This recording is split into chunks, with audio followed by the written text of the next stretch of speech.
often customers we speak to, certainly, and that are out there looking for mortgages or looking for home ownership, may have had some kind of life event that's caused an issue on their credit file, or some kind of credit blip. I mean, there's no bigger life event than the pandemic, for example, that we've just been through.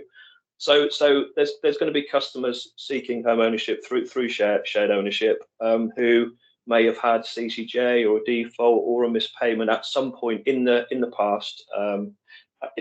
Can customers like that be helped? Yeah, absolutely. This is kind of an answer in two parts, and I think that this is the long and short of it is, at the moment as we stand, yes, we can, and I think that we have some lenders that will consider blips, as you say, and I think blips is the right word, and that's almost the second part to my answer.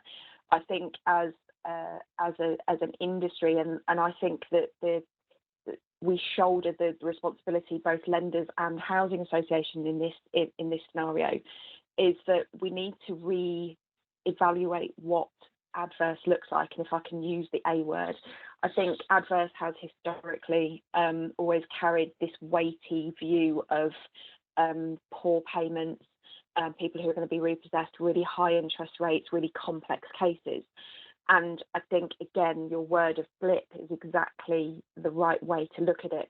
There is still a differential between somebody that's had a blip, somebody that has suffered the pandemic, and that's not always down to just that their income was hit. You know, their life could have been thrown upside down because of what we've just been through.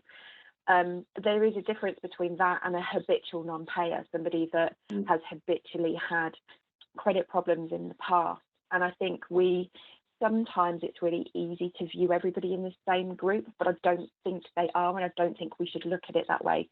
And the coming out of the pandemic has really raised the profile of how do we categorise people? What is okay as far as a housing association goes for shared ownership, and what isn't? And there is continued focus and work being done with lenders such as yourself to say, you know, if there are, let's deal with people with blips. Let's help them get back to a point where there are no blips on their file, versus let's be careful not to be putting people in worse situations than they are right now.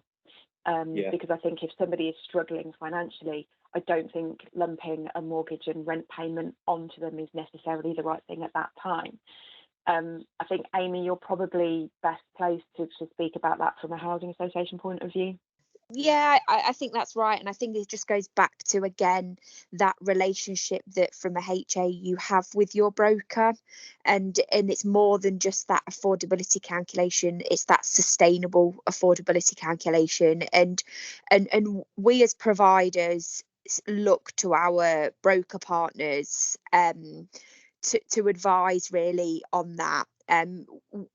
We aren't financially trained. So, you know, the way we would look at whether a product was viable or right for us to be engaging with would obviously be our instinct, but would also be led by what our brokers were kind of saying versus what was out there. So I think Kelly's right. Everyone gets so scared around the adverse word, and I think just because of past history, and you lump that into you know, an affordable product, then it gets quite scary. But it is around that measured risk, that measured client that, you know, has probably just had a couple of ups and downs, but isn't a habitual non-payer or habitual kind of bad credit risk. And I think that we need to be much more open in seeing the reality of the world, the reality that you and I and everybody else is in. And that's no different to somebody accessing shared ownership. We should be,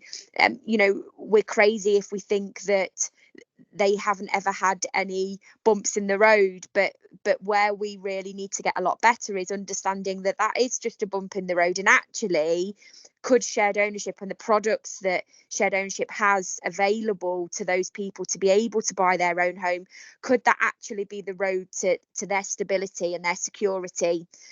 Because it's like anything, if you've got an unstable kind of housing environment and you're having to move all the time, something like in private rented, and you're having to get kind of constant credit checks and deposit checks, then that also has an adverse effect as well, and could be contributing to that. So it's not only just the stability in terms of being around friends and family that shared ownership gives you, but it's that stability in around actually trying to get your finances in one place, trying to be able to have some kind of continued stability with that. And this is where, and you know, I know I'm stressing it a lot, but we really turn to, you know, people like Kelly and her team for advice on this, and we look at our clients on an individual basis.